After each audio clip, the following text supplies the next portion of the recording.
আসসালামু আলাইকুম। আমরা চলে আসলাম রংপুর পৌর বাজারের সামনে, যেখানে ভাজা পোড়া পাওয়া যায়।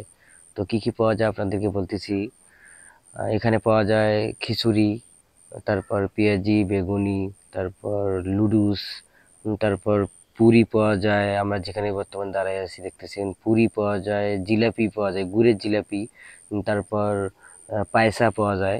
তো আমরা তিন ভাই মিলে সিদ্ধান্ত নিলাম যে আমরা পায়েসা খাবো না, আমরা জিলাপি দিয়ে আমরা পুরি খাবো। তো আমরা নিলাম তিন ভাই।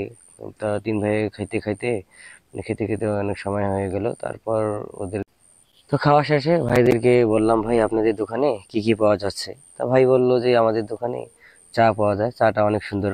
তারপর জিলাপি পাওয়া যায়, পুরি পাওয়া যায়, সিঙ্গারা পাওয়া যায়, সামোসা পাওয়া যায়। তারপর গরুর পায়েসা, শুকনা রুটি। তো সবচেয়ে যেটা কথা হলো যে ভাইদের দোকানে আপনারা যারা আসতে চান, তো আপনারা আসবেন। তাদের ব্যবহারগুলো অনেক ভালো। তো ভাইদেরকে কথা বলতে দিছিলাম, তো ভাইরা কথা বলছে ঠিকই, কিন্তু কথাগুলো স্পষ্ট আসেনি, জন্য আমি ডিলিট করে দিয়েছি। তো আপনারা আসবেন এই দোকানে।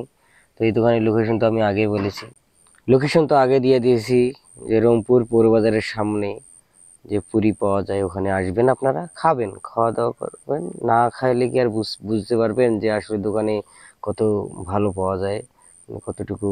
না আসলে বুঝতে পারবেন না, আপনারা আসবেন, আসি খাইলেই বুঝতে পারবেন। আমার কথাই কি আর আপনারা বুঝতে পারবেন? আসসালামু আলাইকুম।